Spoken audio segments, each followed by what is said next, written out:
So welcome to deep learning from scratch. Previous session के अंदर हमने डिफरेंट टाइप के न्यूरल नेटवर्क देखे और हमें ऑनवर्ड आगे प्रैक्टिकल इंप्लीमेंटेशन की तरफ जाना था, लेकिन उससे पहले मुझे एक और इम्पॉर्टेंट चीज़ समझ में आई और वो मैं बताना बेहतर समझता हूँ कि सबसे पहले तो हम उस चीज़ को रिकॉल करते हैं कि आर्टिफिशियल न्यूरल नेटवर्क किस तरह से काम करता है, और फिर साथ ही साथ हम कुछ फ्रेमवर्क के हवाले से भी डिस्कस करेंगे कि क्रॉस एंड टेंसर फ्लो क्या है, और फिर जिस चीज़ पर हम प्रैक्टिकली इंप्लीमेंटेशन करने जा रहे हैं उसके हवाले से भी मैं ब्रीफली डिस्कस करूंगा कि एक्चुअली क्या है। तो स्टार्ट करते हैं। इस वक्त हमारे पास एक सिंपलेस्ट न्यूरल नेटवर्क मौजूद है जिसके 3 लेयर हैं। एज वी नो कि हमारे पास एक इनपुट लेयर होता है, एक हिडन लेयर है और साथ ही साथ एक आउटपुट लेयर है। तो प्रॉब्लम इस वक्त एजम्पशन के तौर पे ये है कि मैं एक ब्लड सेल पर प्रेडिक्शन करने जा रहा हूं कि ब्लड सेल के कुछ पैरामीटर यानी इंडिपेंडेंट वेरिएबल के बिहाफ पर मैं ये प्रेडिक्ट करना चाह रहा हूं कि इस ब्लड सेल के सैंपल के मुताबिक इस पेशेंट को कैंसर है या नहीं है। ठीक है, तो क्योंकि ये एक एग्जाम्पल के तौर पे मेरी ये स्लाइड है, तो मैं यहाँ पर एज्यूम करता हूं कि जो ब्लड सेल्स के कुछ पैरामीटर हैं वो सबसे पहले हमारे पास है थिकनेस, ठीक है, और इसी तरह size, origin and diameter. Okay, तो ये कुछ इंडिपेंडेंट वेरिएबल थे हमारे ब्लड सेल के, तो वो भी मेंशन कर देता हूं मैं।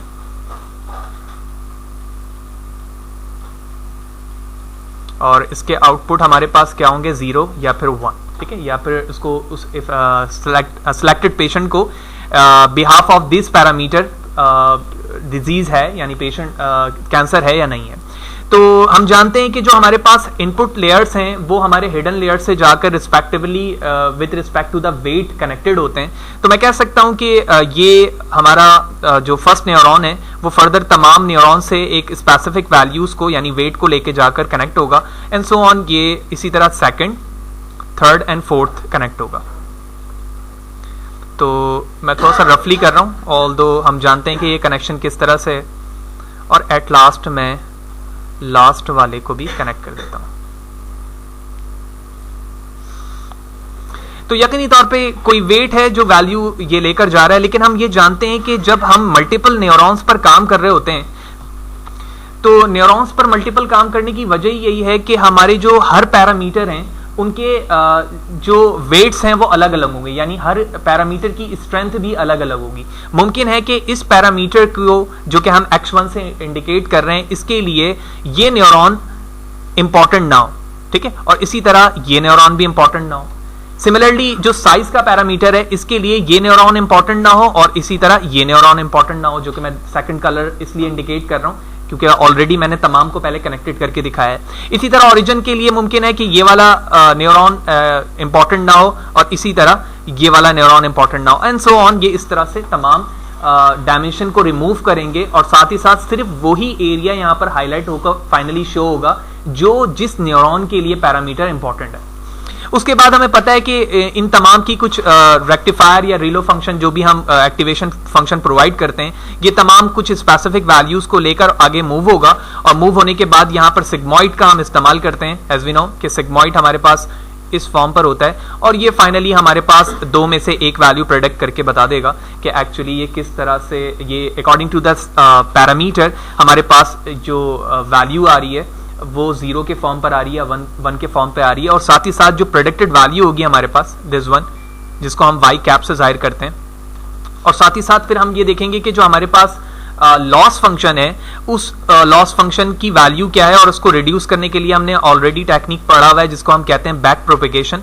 तो बैक प्रोपेगेशन क्या करेगा, हमारे वेट को अपडेट करेगा उस वक्त तक जब तक हमारे पास लॉस फंक्शन माइनर ना हो जाए, यानी कम से कम जब तक हमारा लॉस फंक्शन नहीं होगा उस वक्त तक हम ये नहीं कह सकते कि जो हमारा न्यूरल नेटवर्क है वो बहुत अप्रोप्रिएट मैनर में या बेहतर तरीके से काम कर रहा है। तो मैं शॉर्ट में यहाँ पर प्रोपेगेशन लिख देता हूँ। तो ये बेसिक प्रिंसिपल थे वर्किंग के जो मैंने प्रीवियस सेशन पे भी बताया था और इस सेशन पे भी दोबारा बता दिया ताकि हमें वो चीज़ समझ में आ जाए कि एक्चुअली किस तरह से न्यूरल नेटवर्क काम कर रहा होता है और पैरामीटर से क्या मुरादें जो इंडिपेंडेंट वेरिएबल्स के थे, और 0 1 नॉर्मली जो है परसेप्ट्रॉन के कॉन्सेप्ट पे मौजूद होता है जो 2 वैल्यूज़ को इंडिकेट करने के लिए इस्तेमाल किया जाता है। ऑल्दो जब हम प्रैक्टिकली इंप्लीमेंट करेंगे तो ना सिर्फ हम 2 वेरिएबल्स पे करेंगे यानी बाइनरी आउटकम पे करेंगे, बल्कि साथ ही साथ मल्टीपल क्लासिफिकेशन पे भी परफॉर्म करेंगे, जहां पर हमने एक्टिवेशन फंक्शन में पढ़ा था सॉफ्ट मैक्स का कॉन्सेप्ट होता है जहां पर मल्टीपल वेरिएबल्स होते हैं। ठीक है, तो जिस तरह से मैंने रफली वहां पर ड्रॉ करके आपको एक न्यूरल नेटवर्क दिखाया था, इसी तरह यहां पर अगर आप देखें तो 2 यहाँ पर हिडन लेयर हैं, ऑल दो डिफरेंट हिडन लेयर्स हो सकते हैं, और इसकी एक स्पेसिफिक लॉजिक होती है जहाँ पर हम ये देखना चाहते हैं कि हमारे पास नंबर ऑफ इनपुट लेयर्स कितने हैं और आउटपुट लेयर कितने हैं। उनके बिहाफ पर हम एक ट्रिक जनरेट करते हैं कि हिडन लेयर की क्वांटिटी कितनी हो सकती है। ऑल्दो ये एक बड़ा इंपॉर्टेंट प्रॉब्लम है किसी भी डीप लर्निंग एक्सपर्ट के लिए कि हिडन लेयर की क्वांटिटी कितनी होनी चाहिए। तो हम ट्रिक इस्तेमाल करते हैं कि size of the input and output, या फिर हम पैरामीटर ट्यूनिंग के कॉन्सेप्ट को भी देखते हैं जिसके जरिए से हम ये जानते हैं कि हमारे पास हिडन लेयर की क्वांटिटी कितनी होनी चाहिए। ऑनवर्ड जैसे प्रैक्टिकली में पहुंचेंगे इम्प्लीमेंटेशन पे, वहां पर भी हम देखेंगे कि ये क्वांटिटी क्या हो सकती है। उसके बाद अब बारी आती है उस स्टेप बाय स्टेप प्रोसीजर की जिसके जरिए से हम प्रैक्टिकली इंप्लीमेंट करते वक्त इन चीज़ों को मतलब फॉलो करते हैं कि किस तरह से न्यूरल नेटवर्क प्रैक्टिकल इंप्लीमेंटेशन पर बनेगा। उसकी वेट डिसाइड की जाएगी, वैल्यू बैक प्रोपेगेशन होगी, एपक से क्या मुराद है, ये तमाम चीज़ें यहाँ पर बताई जा रही हैं। लाइन टू लाइन पढ़ते हैं ताकि हमें बात समझ में आए। तो सबसे पहले हमें क्या करना है, randomly initialise the weight to small number close to 0 but not 0। तो सबसे पहले जो इनपुट लेयर से आपका हिडन लेयर की तरफ जो फ्लो है फॉरवर्ड पर, वहां पर हमें W से जो मैंने इंडिकेट किया था वो वेट है। तो वेट की वैल्यू क्या होनी चाहिए, क्लोज टू 0 होनी चाहिए लेकिन नॉट 0। उसके बाद है input the first observation of your data set in the input layer each feature in one input node. इसका मतलब ये है कि जो प्रॉब्लम है जिस पर आप न्यूरल नेटवर्क अप्लाई करने जा रहे हैं, तो जितने इंडिपेंडेंट वेरिएबल हैं उन तमाम को इंडिविजुअली आपको इनपुट नोड पर लेना है। यानी इससे मुराद ये यहां पर जो चीजें हमने की थी ये आपका वो इनपुट लेयर है। तो जितने भी पैरामीटर थे आपके वो मैंने तमाम मेंशन किए हैं यहां पर। इसी तरह जो भी डेटा सेट आपके पास होगा उन तमाम को आप यहां पर मेंशन करेंगे। देन स्टेप नंबर 3 पे बताया जाता है फॉरवर्ड प्रोपेगेशन, यानी हम लेफ्ट टू राइट मूव करेंगे। From left to right the neurons are activated in a way that the impact of each neuron activation is limited by the weight. Propagate the activation until getting the predicted result Y.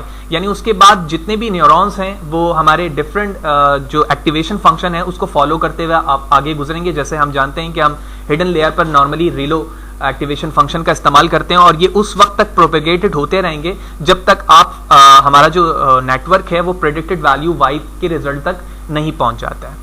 Compare the predicted value और result of the actual result, measure the generated error. उसके बाद हमें क्या करना है, जो हमारा predicted value आया है उसको हम एक्चुअल वैल्यू से क्या करेंगे, मेजर करेंगे और वहां पर हम लॉस फंक्शन मालूम करेंगे। जो लॉस फंक्शन आता है उसके बाद हमें पता है कि हम बैक प्रोपेगेट करते हैं, यानी अपने वेट को अपडेट करते हैं। तो स्टेप नंबर 5 पे बताया जा रहा है back propagation from left to right. जिस तरह से हम पहले लेफ्ट टू राइट गए थे, अब हम राइट टू लेफ्ट जा रहे हैं, तो इसका मतलब हम बैक प्रोपेगेट कर रहे हैं। तो back propagate the error is back propagated. Update the weight according to the how much they are responsible for the error. The learning rate decide by how much we update the weight. जो learning rate है, जो हमारे पास mu की value होती है, वो decide करती है कि एक्चुअली हमें अपनी वैल्यू को कितना अपडेट करना है, जिसकी वजह से जो हमारी प्रेडिक्टेड वैल्यू है या लॉस फंक्शन है वो कितनी कम हो सकती है और प्रेडिक्टेड वैल्यू कितनी एप्रोप्रिएट हो सकती है। And then finally step number 6, repeat step 1 to 5 and update the weight after each observation.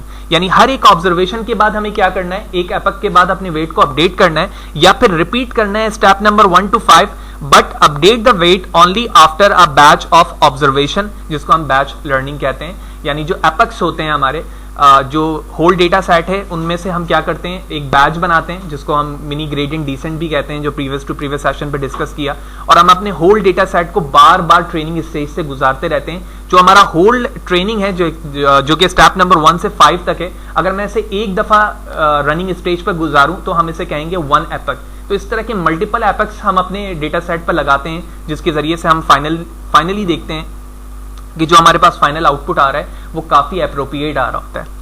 तो ये स्टेप बाय स्टेप प्रोसीजर हमें याद रखना है। होपफुली ये बात भी आपको समझ में आई होगी कि ये स्टेप किस तरह से फॉलो होता है। जब हम नेक्स्ट प्रैक्टिकल इंप्लीमेंटेशन पे जाएंगे तो मैं कोशिश करूंगा कि लाइन टू लाइन ना सिर्फ कोड करूं बल्कि इन स्टेप को भी हम फॉलो करेंगे ताकि हमें बेहतर तरीके से इनकी वर्किंग समझ में आए। अब बारी आती है उस 2 बेसिक कॉन्सेप्ट की या उस फ्रेमवर्क की जिन्हें आप डीप लर्निंग के अंदर सबसे ज्यादा इस्तेमाल करते हैं, और हम जो ओवरऑल हमारा कोर्स है वो क्रास को ही यूज करेगा। ठीक है, तो क्रास क्या है, cross is a high level neural network API. ठीक है, ये एक न्यूरल नेटवर्क की एपीआई है जो कि पाइथन पे लिखी गई है and capable of running on top of TensorFlow, CNTK और टिरानो। टिरानो का मतलब ये है कि टेंसरफ्लो और ये जो कुछ डिफरेंस नेम है ये हमारे क्या है, फ्रेमवर्क्स हैं जो पाइथन पर बने हुए हैं, जिसके जरिए से आप क्रास की लाइब्रेरी लिखी गई है, और इसी के बेस पर हम क्रास को अपने पूरे प्रोजेक्ट के अंदर या न्यूरल नेटवर्क के अंदर इस्तेमाल कर रहे होते हैं। इट इज़ वेरी डिफिकल्ट कि टेंसर फ्लो को आप डायरेक्टली इस्तेमाल करें अगर आप बिगनर्स लेवल पर हैं, क्योंकि वहां पर कोड की कॉम्प्लेक्सिटी थोड़ी टफ है। यही वजह है कि बिगनर्स लेवल या एलिमेंट्री लेवल पर हम क्रास से ही अपने वर्किंग को स्टार्ट करते हैं डीप लर्निंग पे, क्योंकि वहां पर जो कोड है वो काफ़ी श्रिंक हो गया है टेंसर फ्लो को यूज़ करते हुए। It was developed with a focus on enabling fast experimentation, being able to go from idea to result with the least possible delay is key to doing good research. तो काफ़ी possible यहाँ पर possibilities थी research को बेहतर तरीके से करने के लिए। यही वजह है कि क्रास की इम्प्लीमेंटेशन ज़्यादा अप्रोप्रिएट है बनिस्बत दूसरे के। तो जो बेसिक चीज़ें हमें यहाँ पर मिल रही हैं क्रास के ज़रिए से, जो डीप लर्निंग की ज़रूरत को पूरी कर रही है, जो फास्ट प्रोटोटाइपिंग, यानी आप आसानी के साथ अपने प्रॉब्लम को प्रोटोटाइप कर सकते हैं, ठीक है।